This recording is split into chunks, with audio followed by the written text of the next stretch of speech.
Data compression में कुछ और एमसीक्यूज़ मैंने सर्च किए हैं, कुछ सेलेक्टेड एमसीक्यूज़ गूगल से, कुछ एमसीक्यूज़ मैंने खुद से बनाए हैं यूजिंग नोट्स और दूसरे कंसेप्ट को यूज़ करके। तो आई होप कि आपके लिए ये हेल्पफुल होंगे। इनको डिस्कस करते हैं। देखो, नो वन कैन जज कि भाई एग्जाम में किस तरह के आने वाला है, क्या आने वाला, लेकिन somehow we can try our best to to perform better in the examination, right. So कुछ क्वेश्चंस हैं, आप इनको देखिए। क्वेश्चन नंबर 1 देखो क्या कह रहा है कि ये एक आपको, आई होप कि आपको दिखाई दे रहा हो, थोड़ा जूम कर लेता हूँ। ओके, सो क्वेश्चन नंबर 1 देखो क्या कह रहा है, which of the following code words are uniquely decodable. तो इसमें से कौन सा कोड वर्ड यूनिकली डिकोडेबल होगा वो हमें बताना है। तो देखो, कोड वर्ड और कोड क्या होता है हम पहले ही डिस्कस कर चुके हैं। इंडिविजुअल लेटर की जब बात होती है तो कोड वर्ड होता है, और जब हम मैसेज की बात करते हैं तो कोड होता है। सो ये जो चार, जैसे ए के 4 ऑप्शन दे रखे हैं, जैसे 001, ठीक है, 001, 0001, तो ये क्या है, कोड वर्ड्स हैं। ओके, ये मिलके कोड को बनाते हैं।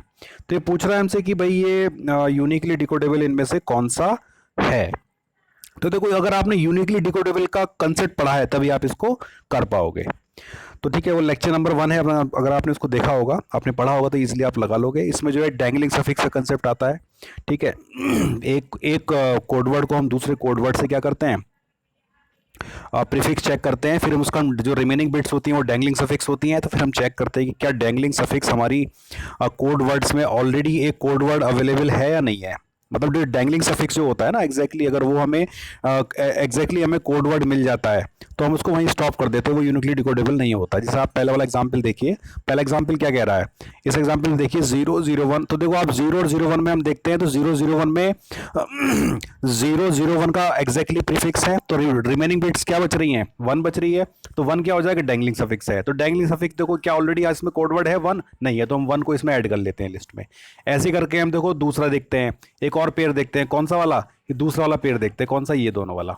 तो देखो आप देखिए, इसमें 01 और 001, तो देखो इसमें 01 क्या 001 का एग्जैक्टली प्रीफिक्स हमें मिल रहा है, तो नहीं मिल रहा। देखो इसमें दूसरे वाले ऑप्शन में आप अगर ध्यान से देखो तो देखो 1 और 10 में 1 जो है 10 का प्रीफिक्स है, 0 बच रहा है, 0 डैंगलिंग सफिक्स हो गया। तो हम चेक करें क्या 0 ऑलरेडी हमारे लिस्ट में कोड वर्ड है, तो आप देख रहे हो यस, 0 ऑलरेडी एक कोड वर्ड है, तो ये वाला तो फेल हो जाएगा। ठीक है, तीसरा देखते हैं, ठीक है, तीसरा देखते हैं क्या 11 और ऐसे करके है ऑप्शन। तो आप देखिए 11 और 110 में हम देखते हैं 11110 का एग्जैक्टली क्या है, प्रीफिक्स है, 0 बच रहा है, तो 0 तो ऑलरेडी कोड वर्ड नहीं है, तो 0 इस लिस्ट में ऐड हो जाएगा। ठीक है, फिर हम देखेंगे कि 11111 मतलब फर्स्ट और थर्ड, इन दोनों को प्रीफिक्स चेक करते हैं, तो 11111, ठीक है। तो आप देखो कि इसमें 1 रिमेनिंग बिट्स बच रही है, तो 1 क्या डैंगलिंग सफिक्स आ गया, तो हम देखेंगे क्या 1 ऑलरेडी हमारे पास एक कोई कोड वर्ड है, तो आप देख रहे हो यस 1 हमारे पास कोड वर्ड है, तो ये भी फेल हो जाएगा। ठीक है, ऐसे हम देखो फोर्थ देखते हैं डी, तो क्या ये यूनिकली डिकोडेबल होगा, तो आप देख रहे हैं, तो इसमें देखो कोई पेयर बन ही नहीं पाएगा, इसमें देखो कोई भी पेयर नहीं बन रहा, कोई भी किसी का प्रीफिक्स नहीं होता है। ठीक है, तो ये भी यूनिकली डिकोडेबल होगा, तो इसके 2 ऑप्शन हो जाएंगे। ठीक है, नॉर्मली आपको एग्जाम में ऐसा नहीं मिलेगा, एग्जाम में आपको एक ही मिलेगा, अगर ऐसा क्वेश्चन आता है तो आपको एक ही मिलेगा, लेकिन यहाँ पर 2 कोड हमें ऐसे मिल गए जो यूनिकली डिकोडेबल है। तो इस क्वेश्चन में 2 कोड के सेट जो है वो यूनिकली डिकोडेबल है, एक ए है और एक बी है, ये दोनों यूनिकली डिकोडेबल होते हैं। एक चीज और समझ लीजिए, एक और कंसेप्ट होता है, इसको बोलते हैं प्रीफिक्स कोड। तो देखो प्रीफिक्स जो कोड होता है, ठीक है, आप समझ रहे हो, जो प्रीफिक्स जो कोड होता है ना, जो प्रीफिक्स कोड होता है उसमें उसकी कंडीशन क्या होती है, प्रीफिक्स कोड की कंडीशन ये होती है कि जिसमें एक भी कोड वर्ड किसी दूसरे का प्रीफिक्स ना हो, उल्टा होता है ना। जैसे ये वाला हो रहा है, ये डी वाला, इसमें आप देख रहे हो कि इसमें एक भी कोड वर्ड किसी दूसरे का प्रीफिक्स नहीं है, तो इसको हम क्या बोलते हैं, इसी को हम प्रीफिक्स कोड बोलते हैं। और जो कोड प्रीफिक्स होता है वो डेफिनेटली यूनिकली डिकोडेबल होता है, जो कोड प्रीफिक्स होता है वो डेफिनेटली यूनिकली डिकोडेबल होता है, लेकिन सारे यूनिकली डिकोडेबल प्रीफिक्स नहीं होते, ये चीज समझ लीजिए आप। ऐसा भी स्टेटमेंट आपको मिल सकता है, आप याद रखना इसको, all prefix codes are always uniquely decodable, but ये जरूरी नहीं है कि ऑल यूनिकली डिकोडेबल कोड्स हमेशा सारे के सारे प्रीफिक्स कोड हो। ठीक है ना, तो समझ लीजिए, तो इसे पहला जो क्वेश्चन है इसका आंसर हो जाएगा बच्चों ए और बी। ठीक, आगे बढ़ते हैं, क्वेश्चन नंबर 2 देखते हैं, 2 क्या कह रहा है, ये भी कुछ इस तरह से ही है। देखो क्वेश्चन नंबर 2 आपको दिखाई दे रहा होगा, देखो उसको पढ़ो, which of the following code words are prefix code, इसमें बताना कौन सा प्रीफिक्स है। तो अभी मैंने बताया था प्रीफिक्स कोड की कंडीशन क्या होती है, जहां पर एक भी कोड वर्ड किसी दूसरे कोड वर्ड का क्या ना हो, प्रीफिक्स ना हो, वही प्रीफिक्स कोड होता है। ठीक है ना, वही प्रीफिक्स कोड की प्रॉपर्टी को सेटिस्फाई करता है। तो आप देखो कि ऐसा कौन सा केस है। देखो पहला वाला ऑप्शन देखते हैं हम। देखो पहला 0 1 0 1 0, आप देख रहे हो ना, पहले वाले ऑप्शन को ही देख लीजिए आप, इसमें कोई भी कोड वर्ड ऐसा नहीं जो दूसरे का प्रीफिक्स हो, तो इसका पहला ऑप्शन ठीक हो रहा है एक। तो दूसरा देखते हैं 0 0 1, तो देखो इसमें बी में पहला ऑप्शन गलत हो गया। देखो ये ए और ये बी, इसमें देखो 0 0 1 का प्रीफिक्स है, इसका मतलब है कि ये फेल हो गया।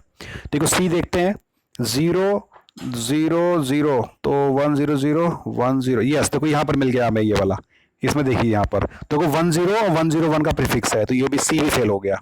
और डी देखते हैं, डी में क्या मिल रहा है हमें, यस बिल्कुल मिल रहा है, देखो इसमें मिल रहा है हमें। तो ये देखो 1 जो है 1 1 0 का प्रीफिक्स है, तो ये भी फेल हो गया। तो इसका सही आंसर क्या हो जाएगा, ए ऑप्शन ठीक हो जाएगा। इसका जो पहला वाला कोड का सेट है ये क्या है, ये प्रीफिक्स है, और जब ये प्रीफिक्स है तो यूनिकली डिकोडेबल भी होगा। ठीक है ना, तो ऐसे हम इनको रिलेट कर सकते हैं। क्वेश्चन नंबर 3 देखिए। देखो ये कुछ क्वेश्चन ऐसे हैं इसमें जो मैंने नेट से भी सर्च किए हैं। ठीक है, कोशिश की है कि जो अच्छे क्वेश्चन सर्च करके मैं आपको दूं, क्योंकि बहुत सारे क्वेश्चंस हैं नेट पे तो। ठीक है, लेकिन वो है कि सारे रेलिवेंट नहीं है ना, उनको फालतू में टाइम वेस्ट करने का फायदा नहीं है। ऐसे देखो जो रेलिवेंट हो आपके कंटेंट से। तो मैंने कुछ क्वेश्चंस नेट से सर्च किए, कुछ क्वेश्चंस मैंने खुद से भी बनाए आप लोगों के लिए। ठीक है ना, तो आप इनको देखना। Question number 3, which of the following would not be suitable for lossy compression. देखो लॉसी कंप्रेशन कहाँ पर अप्लाई नहीं होता है ना, लॉसी कंप्रेशन कहाँ पर अप्लाई नहीं होता, इसका मतलब ये हुआ। तो देखो इमेजेस में होता है, बताया था हमने पहले भी डिस्कस किया था, साउंड में भी होता है, वीडियोस में भी होता है, टेक्स्ट में लॉसी कंप्रेशन नहीं होता है। तो समझ रहे हैं आप, इसका आंसर क्या हो जाएगा, इसका आंसर हो जाएगा डी, टेक्स्ट में लॉसी कंप्रेशन नहीं होता। क्यों नहीं होता, क्योंकि भाई तरह से डिकोड होते हैं उसी तरह से जिस तरह से एनकोड होते हैं उसी तरह से डिकोड भी होने चाहिए, क्योंकि हम लेटर्स अगर चेंज हो जाएंगे तो मीनिंग ही चेंज हो जाता है। तो हम टेक्स्ट में जो है ना लॉस ऑफ डेटा को बियर नहीं कर सकते, जबकि इमेज में, साउंड में, वीडियो में हम कर सकते हैं। ठीक है, क्वेश्चन नंबर 4 देखिए। Which of the following are not in a compressed format. देखो कौन सा जो है कंप्रेस्ड फॉर्मेट नहीं होता है, और नॉट है ना, देखो नॉट को ध्यान लगाना, कभी कभी नॉट जो कंफ्यूज कर देता है। तो क्वेश्चन नंबर 4 क्या कह रहा है, ऐसा कौन सा फॉर्मेट है जो, देखो ये सारे कंपैरिजन के फॉर्मेट ही होते हैं, है ना, ये सारे के सारे कंपैरिजन के ही फॉर्मेट हैं। तो इनमें से कौन सा ऐसा जो कंपैरिजन फॉर्मेट में नहीं है, जैसे जेपीजी ये कंपैरिजन फॉर्मेट में होता है, ये डेटा जो इमेज को जो है ना कंप्रेस करके रखता है। एमपीईजी भी ये वीडियो को कंप्रेस करके रखता है। एमपी3 ये ऑडियो को कंप्रेस करके रखता है। जो बिट मैप होता है ना बच्चों, ये बिट मैप जो होता है, ये बिट मैप जो है कंप्रेस फॉर्म में नहीं होता। इसका फोर्थ क्वेश्चन क्या हो जाएगा, ये हो जाएगा सी। तो बिट मैप इमेज जो होती है, ओरिजिनल इमेज होती है ना, वो कंप्रेस फॉर्मेट में नहीं होती, चीज़ ध्यान रखना। तो जेपीजी इमेजेस के लिए कंप्रेशन का फॉर्मेट है, एमपीईजी वीडियो के लिए इमेज का फॉर्मेट है, एमपी3 ऑडियो के लिए इमेज का फॉर्मेट है। ओके, क्वेश्चन नंबर 5 देखिए। Which of the following image file format support logy compression technique. इनमें से बताओ लॉजी कंप्रेशन कौन सा होता है। तो देखो अभी बताया, हमने अभी डिस्कस किया था। देखो ये इमेजेस के सारे फॉर्मेट हैं, ये पीएनजी ये भी एक इमेज का फॉर्मेट है, बीएमपी, जीआईएफ, ये सारे इमेज के जो है फॉर्मेट्स हैं। इनमें से जो है ये जो जेपीजी होता है ये कंप्रेशन फॉर्मेट होता है। ठीक है, ये कंप्रेस करके रखता है डेटा को, कौन सा, जेपीईजी। ठीक है, ध्यान रखना, ये जो जेपीईजी है ये कंप्रेशन फॉर्मेट है। ठीक है, क्वेश्चन नंबर 6 देखते हैं क्या कह रहा है। Which of these audio file format support logy compression. आप बताइए इनमें से जो लॉजी कंप्रेशन कौन सा होता है। तो अभी अब डिस्कस किया था हमने, कौन सा होता है, ये देखो सारे ऑडियो के हैं, ये ऑडियो के हैं, WAV, WMV, FL, ये सब हमारे ऑडियो के फॉर्मेट्स हैं। इनमें जो MP3 होता है ना बच्चों, ये जो है कंप्रेशन का होता है, ये कंप्रेस करके रखता है डेटा को, ऑडियो टाइप के डेटा को कंप्रेस करके रखता है, कौन सा, MP3।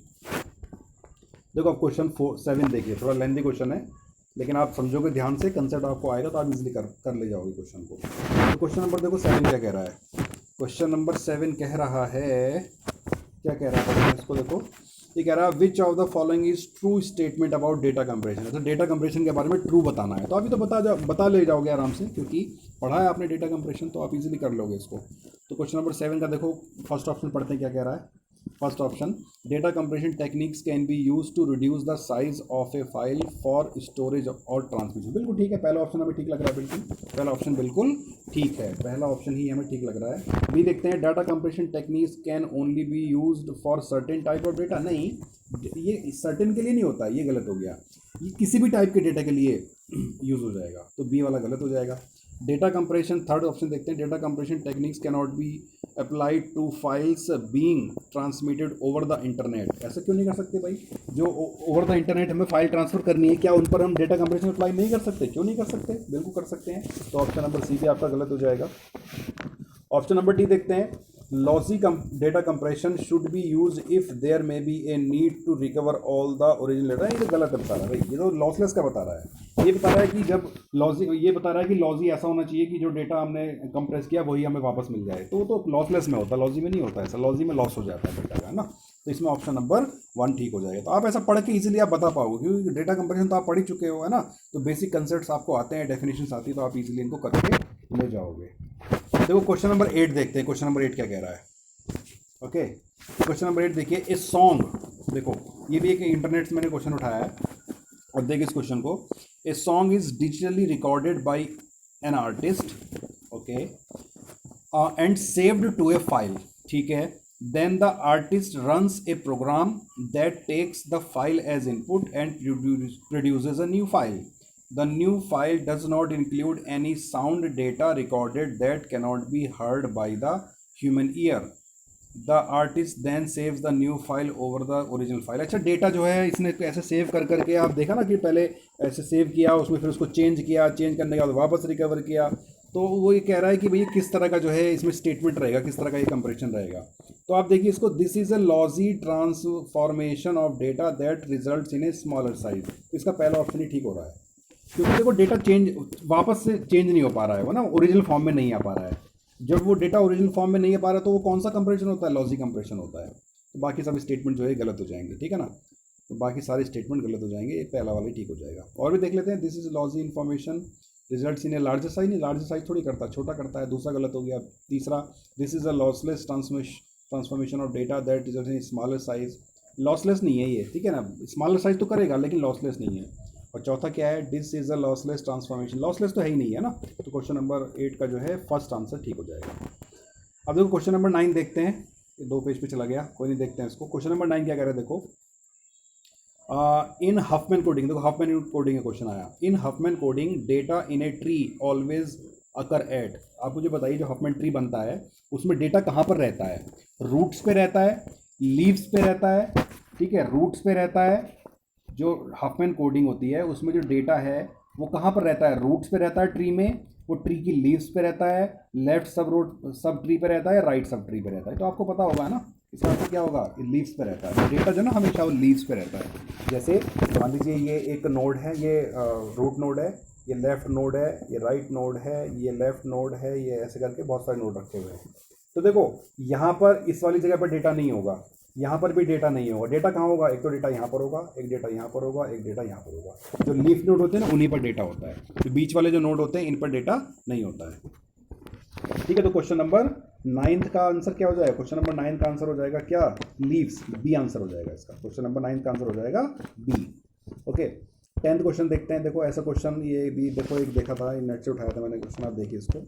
From the following given tree what is the code word for the character A. A character के लिए जो कोड वर्ड होगा वो हमें बताना है। ये डायग्राम दिया गया है, ठीक है ना। देखो ये डायग्राम दिया गया है। तो देखो ए के लिए कोड वर्ड क्या होगा? देखो ये तो आपको पता होगा, ये तो हम इजीली आप इसको बता सकते हो। देखो जब हम रूट से स्टार्ट करते हैं तो जब हम लेफ्ट जाते हैं तो हम 0 काउंट करते हैं, राइट जाते हैं तो 1 काउंट करते हैं, राइट जाते हैं 1 सॉरी लेफ्ट पे क्या करते हैं? लेफ्ट पे 0, राइट पे 1। तो देखो यहाँ पर ये राइट है, ये वाला है ना, राइट है, इस वाले इसका राइट है ये ना। फिर ये देखो ये इसका ये लेफ्ट है और ये इसका राइट है। तो आप मुझे बताइए 1 का कोड, ए का कोड क्या हो गया? तो ए का कोड देखो यहाँ से रीड करेंगे ना ऐसे करके, तो 0 1 और 1, 0 1 1 हो जाएगा। तो ए का जो कोड क्या हो जाएगा? 0 1 1। और बी का क्या हो जाएगा? 0 1 0। अगर हम बी का देखें तो हो जाएगा 0 1 और 0। और जो ए का है, ए का क्या हो जाएगा? तो देखो ए के लिए जाने के लिए हमें कहाँ कहाँ जाना पड़ेगा? हमें यहाँ जाना पड़ेगा, तो ये 0 है, फिर हमें 1 पे जाना है और फिर हमें 1 पे जाना है। तो 0 1 1 इसका कोड वर्ड हो जाएगा, ठीक है ना। तो कौन सा ऑप्शन ठीक हो रहा है? ये पहला वाला ऑप्शन ठीक हो रहा है, ठीक है। समझ में आ रहा होगा आसानी से आपको, टफ नहीं, आसान है ये तो, ऐसे क्वेश्चन आपको मिल सकते हैं। चलो आगे बढ़ते हैं। अब अगला क्वेश्चन क्या है? अगला क्वेश्चन 11 देखिए क्या है। The type of encoding where no character code is the prefix of the another character code is called. तो देखो ये 11वां क्वेश्चन क्या है, देखो बच्चों, ये अभी डेफिनेशन हमने पढ़ी थी ना, ये प्रीफिक्स कोडिंग की डेफिनेशन है कि ऐसा एनकोडिंग जहां पर एक कोड वर्ड दूसरे कोड वर्ड का प्रीफिक्स नहीं होता है उसको हम क्या बोलते हैं, उसको हम प्रीफिक्स कोडिंग बोलते हैं। ठीक है ना, ऐसा कोड वर्ड जहां पर, ऐसा कोड का सेट जहां पर एक कोड वर्ड दूसरे कोड वर्ड का प्रीफिक्स नहीं होता उसको क्या बोलते हैं, उसको प्रीफिक्स कोडिंग बोलते हैं। और जितनी भी प्रीफिक्स कोडिंग होती हैं वो यूनिकली डिकोडेबल होती हैं। ठीक है ना, चलो आगे बढ़ते हैं। क्वेश्चन नंबर 12 देखो, 12th क्वेश्चन क्या कह रहा है, देखो आई होप कि आपको दिखाई दे रहा होगा। The difference between original and the reconstruction is called. देखो इस तरह के क्वेश्चन ये मैंने नोट से उठाए हैं, ठीक है, छोटी छोटी डेफिनेशन हैं जो एमसीक्यू के फॉर्म में मैंने इनको बनाया है। तो क्वेश्चन नंबर 12 का ऑप्शन क्या कह रहा है, देखो ये डेफिनेशन किसकी, डिस्टॉर्शन की डेफिनेशन है। Difference between the original and the reconstruction, जैसे मान लो ओरिजिनल में क्या था ए और रिकंस्ट्रक्शन होके आ गया जो बी आ गया, तो ए और बी का जो डिफरेंस है ना उसको हम क्या बोलते हैं, उसको हम डिस्टॉर्शन बोलते हैं, डिस्टॉर्शन।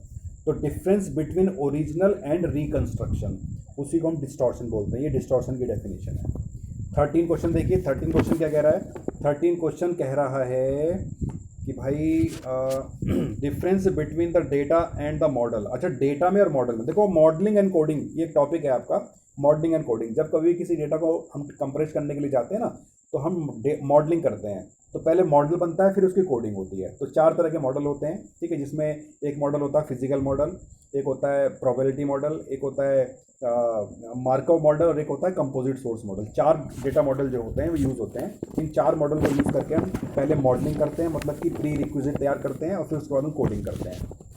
ठीक है ना, तो इसको क्या बोलते हैं, इसको जो 13 का जो आंसर है ना इसको रेसिड्यूल बोलते हैं, रेसिड्यूल, ध्यान रखना इसको रेसिड्यूल बोलते हैं। तो देखो ओरिजिनल डेटा और रिकंस्ट्रक्शन डेटा में जो डिफरेंस होता है उसको तो बोलते हैं डिस्टॉर्शन, और जो आपका ओरिजिनल डेटा और जो मॉडल होता है उसके बीच में जो डिफरेंस होता है उसको क्या बोलते हैं, उसको बोलते हैं रेसिड्यूल। ठीक, तो 13 का बी हो गया। अब 14 पढ़ते हैं, देखो 14 क्वेश्चन भी 2 पे चला गया, कोई नहीं इसको पढ़ो। देखो क्वेश्चन क्या है, schemes that are schemes that use the past values of a sequence to predict the current value is called। ऐसी स्कीम्स जो पुरानी वैल्यू को यूज करके करंट वैल्यू को प्रिडिक्ट करती हैं तो उनको क्या बोलते हैं, ये तो आपको पता होगा, आसानी से आप बता देखो, इसको प्रिडिक्टिव स्कीम्स बोलते हैं। प्रिडिक्टिव स्कीम्स, ऐसी स्कीम्स जो पुरानी वैल्यू, पास्ट वैल्यूज जो पहले एनकोड हो चुकी है उनको यूज़ करके जो करंट वैल्यूज़ हैं उनको एनकोड करने की कोशिश की जाती है, तो उसको क्या बोलते हैं, उसको प्रिडिक्टिव स्कीम बोलते हैं।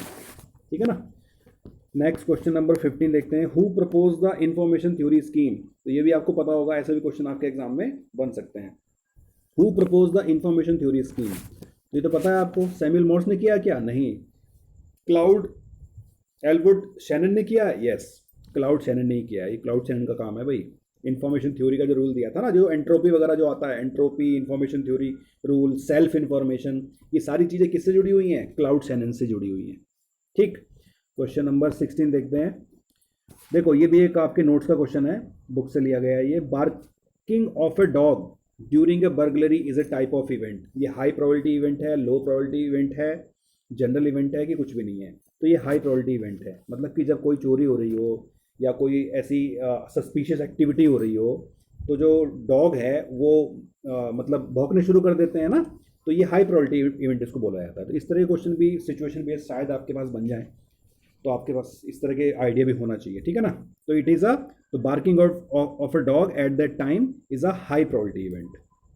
मान ले भाई सब कुछ शांत पड़ा हुआ है, कुछ नहीं हो रहा है, तो कुत्ता ना भौंके तो क्या फ़र्क पड़ रहा है, कोई फ़र्क नहीं पड़ रहा है, लेकिन उस समय तो भौंकना चाहिए उसको, तो वो हाई प्रोबेबिलिटी इवेंट है, हमें लगेगा कि ऐसा जरूर होगा। तो क्वेश्चन नंबर 17 देखिए, देखो ऐसा क्वेश्चन, ये क्या है कि in the given message probability of 3 is. इस मैसेज में 3 की प्रोबेबिलिटी बतानी है, बताइए कितनी होगी। तो हम देख के बता सकते हैं आसानी से। तो ये मैसेज दिया गया है तो हम देख लेंगे भाई टोटल अकरेंस कितनी हो रही है लेटर्स की। तो टोटल अकरेंस जो है कितनी हो रही है हम काउंट कर लेंगे। ठीक है ना, तो आप ये क्वेश्चन तो आसान है, ईजिली आप कर लोगे इसको। तो इसमें टोटल जो अकरेंस है वो कितनी है, वो 25 है शायद, है ना, 25, 1 2 3 4 5 6 7 8 9 10 11 12 13 14 15 16 17 18 19 20 22 23 24 25, टोटल अकरेंस जो है 25 है। और इसमें 3 की पूछा ना, प्रोबेबिलिटी ऑफ 3, तो बस 3 की अकरेंस देख लो कितनी हो रही है इसमें। 3 की अक्रेंस कितनी है, काउंट कर लो 3 कितनी बार आ रहा है, तो 1 2 3 4 5 6, 6 टाइम्स आ रहा है ना, 6 टाइम्स ये आ रहा है, 17 में जो है 6 टाइम आ रहा है, तो इसका आंसर जो है ये हो जाएगा कौन सा, 6/25। तो कितनी बार वो लेटर आ रहा है अपॉन टोटल अक्रेंस, तो 6/25 इसकी प्रोबेबिलिटी हो जाएगी। तो आसान क्वेश्चन है, हो सकता है ऐसा भी क्वेश्चन बन जाए। देखो एक क्वेश्चन ये आपके लिए मैंने बनाया है, ये आप इस क्वेश्चन को देखिए, entropy equation for a given sources, एक एंट्रोपी की इक्वेशन है ये, बताइए कौन सी होगी। तो आप शायद बता सकते हो उसको, एक बार आप देखो, जज करके देखो आप खुद से इसको रोक करके पॉज करके एक बार आप देखो इसको, देखो खुद से लगाने की कोशिश करो कि क्या आप लगा सकते हो, क्या एंट्रोपी की इक्वेशन आपको याद है या नहीं है। तो देखो 18 का जो क्वेश्चन का आंसर है, देखो जो इसका ऑप्शन है ए है, मैं बता देता हूँ आपको, लेकिन आप इसको देखो, ये माइनस लिखा हुआ है सामने ना, minus summation P I, probability of the respective letter, then log 2 P I. देखो अगर ये माइनस शुरू में दे रखा, अगर ये शुरू में माइनस ना होता है ना, तो log 2 के बाद ये 1/pi होता। मतलब कि हम इसको ऐसे भी लिख सकते हैं, कैसे, समेशन, ठीक है, pi, फिर हम लिखते हैं इसको log 2 और 1/pi। pi क्या है, रेस्पेक्टिव लेटर की प्रोबेबिलिटी, तो हम इसको ऐसे भी लिख सकते हैं, या फिर हम इसको माइनस में जब लिखते हैं ना, तो इसको जो है ऊपर ले जाते हैं। बाकी देखो सारे ये कंफ्यूजिंग है, ये सिर्फ जो है गलत मतलब कंफ्यूज करने के लिए है। देखो यहाँ पर क्या है कि दूसरे वाले में देखो पी आई log 2 1/pi, लेकिन शुरू में माइनस दे रखा है, इसकी वजह से गलत हो गया। फिर देखो इसमें क्या है, पी आई log 2 pi, ये तो होता ही नहीं, इसमें शुरू में माइनस नहीं दे रखा, अगर शुरू में माइनस होता तो ठीक हो जाता। और देखो लास्ट वाले में क्या है, लास्ट वाला ठीक है, minus P I log 3 pi, तो लेकिन इसमें log 3 दे रखा है, तो ये गलत है, ठीक है ना। तो इस क्वेश्चन का सही आंसर क्या हो जाएगा, ये ठीक हो जाएगा, ये आपकी जो एंट्रोपी की जो इक्वेशन है ये होती है, ठीक है, इसको याद रखिएगा, इस तरह क्वेश्चन आपको बन सकते हैं। देखो क्वेश्चन नंबर 19 क्या है, entropy of the following message stream is, entropy बतानी है। ये एक मैसेज स्ट्रीम दी गई है, ठीक है ना बच्चों, देखो ये एक मैसेज स्ट्रीम है, एक मैसेज स्ट्रीम है, ये एक मैसेज है, इस मैसेज की एंट्रोपी बतानी है। एंट्रोपी क्या होता है आपको पता होगा ना, एंट्रोपी क्या होता है कि जो average information, self information message के साथ जो जुड़ी होती है उसी को एंट्रोपी बोलते हैं। मतलब कि कितनी बिट्स पर बिट्स जो है सिंबल यूज़ किए जा सकते हैं, उसी को एंट्रोपी बोलते हैं। तो इसको कैलकुलेट करने का अभी फार्मूला आपने पढ़ा ही था, ठीक है। फार्मूला देखो हम क्या करेंगे, कितने लेटर इसमें यूज़ हो रहे हैं, तो A B C D, 4 letter इसमें यूज़ हो रहे हैं, चारों की प्रोबेबिलिटी आप निकाल लोगे, निकल जाएगी। ए की प्रोबेबिलिटी निकाल लीजिए, बी की निकाल लीजिए, सी की निकाल लीजिए, डी की निकाल लीजिए, बस उसके बाद फिर फार्मूला लगा देना है, कौन सा वाला, ये वाला, समेशन पी आई log 2, ठीक है, 1/pi, ये फार्मूला लगा दीजिएगा बस। 4 बार इसको जोड़ना है आपको, पहले ए की प्रोबेबिलिटी यहाँ पर रख देंगे और log 2 1/a की प्रोबेबिलिटी, प्लस बी की प्रोबेबिलिटी log 2 1/b की प्रोबेबिलिटी, प्लस सी की प्रोबेबिलिटी, फिर डी की प्रोबेबिलिटी है, चारों को जोड़ लीजिए, आंसर आ जाएगा आपका। तो इसका जो क्वेश्चन का जो आंसर आएगा ना 1/88 आएगा, 1/88, आप इसको मैच कर लीजिएगा। क्वेश्चन नंबर 19 का तो जो ऑप्शन है ना वो क्या है, 1/1.88 है। इसको आप सॉल्व करके एक बार कर लीजिए। इस तरह के देखो क्वेश्चन शायद बन जाए आपके एग्जाम में, देखो क्या आएगा नहीं आएगा वो तो खैर गॉड जानते हैं, लेकिन कुछ हम प्रयास कर सकते हैं। ओके, तो क्वेश्चन नंबर 20 देखिए, which is not a valid data compression model. अब देखो कौन से डेटा कंप्रेशन का वैलिड मॉडल नहीं है, तो हमने देखो अभी डिस्कस किया था, 4 मॉडल हमने पढ़े, कौन कौन से, physical, probability, markup, composite source. तो इसमें कौन सा नहीं है, सिंगल सोर्स नहीं है, तो ये वाला ठीक हो जाएगा। तो सिंगल सोर्स मॉडल जो है वो एक वैलिड डेटा मॉडल नहीं है डेटा कंप्रेशन में। और आई होप कि शायद लास्ट क्वेश्चन है, यस ये लास्ट क्वेश्चन है, इसको देखिए, क्वेश्चन नंबर 21, ये भी अच्छा क्वेश्चन है, इसको आप पढ़ो, देखो ये भी मैंने बनाया आप लोगों के लिए। विच of the following statement is correct regarding dangling suffix. Dangling suffix के रिगार्डिंग में कौन सा ऑप्शन जो है क्या है, करेक्ट है, करेक्ट बताना है। तो आप पढ़िए, देखो पहला स्टेटमेंट पढ़िए क्या कह रहा है, if one codeword is just prefix of other codeword then other codeword is called dangling suffix. नहीं, ऐसा नहीं होता है। डैंगलिंग सफिक्स क्या होता है, जब एक कोडवर्ड दूसरे कोडवर्ड का प्रीफिक्स होता है और जो रिमेनिंग बिट्स होती हैं उनको डैंगलिंग सफिक्स बोलते हैं। तो पहला ऑप्शन गलत हो गया। दूसरा देखते हैं, if one codeword is just suffix of another, suffix तो होता ही नहीं है, तो दूसरा भी गलत हो गया है ना, सफिक्स नहीं होता, प्रीफिक्स हम चेक करते हैं। तीसरा देखते हैं, when we get dangling suffix as a codeword then code is called uniquely decodable. नहीं भाई, अगर dangling suffix as a codeword मिल जाता है तो यूनिकली डिकोडेबल नहीं होता है, यूनिकली डिकोडेबिलिटी फेल हो जाती है। तो ऑप्शन नंबर 3 भी गलत हो जाएगा। लास्ट ऑप्शन ठीक बचता है, क्या है, dangling suffix never occurs in prefix code. बिल्कुल ठीक बात है, प्रीफिक्स कोड में कभी भी डैंगलिंग सफिक्स अकर नहीं होते हैं। क्यों नहीं होते हैं, क्योंकि प्रीफिक्स कोड में कोई भी कोड वर्ड किसी दूसरे कोड वर्ड का प्रीफिक्स होता ही नहीं है। जब प्रीफिक्स होगा ही नहीं तो डैंगलिंग सफिक्स कहाँ से आएगा। तो इस क्वेश्चन का जो आंसर क्या हो जाएगा, ये सही हो जाएगा, ये बी वाला। ठीक, तो आई होप कि आपको ये क्वेश्चन समझ में आ गए होंगे। मुझे लगता है ऐसे क्वेश्चंस अगर आप करोगे तो आपको काफ़ी हेल्प मिल जाएगी। क्वेश्चन देखो, कुछ क्वेश्चन तो मैंने नेट से उठाए, लेकिन कुछ क्वेश्चंस मैंने नोट से प्रिपेयर किए, बनाए आप लोगों के लिए। तो आप लोग नोट्स पढ़िए, ठीक है, वीडियो लेक्चर्स देखिए, नोट पढ़िए, और जो बेसिक कंसेप्ट है उनको आप क्लियर करिए। अगर आपके बेसिक कंसेप्ट क्लियर है देन आपके क्वेश्चंस लगाने से आपको कोई नहीं रोक सकता। अगर आपका बेसिक कंसेप्ट ही क्लियर नहीं है ना तो फिर प्रॉब्लम हो जाएगा बच्चों। ठीक है, तो अभी के लिए चलते हैं। Thank you so much, thank you.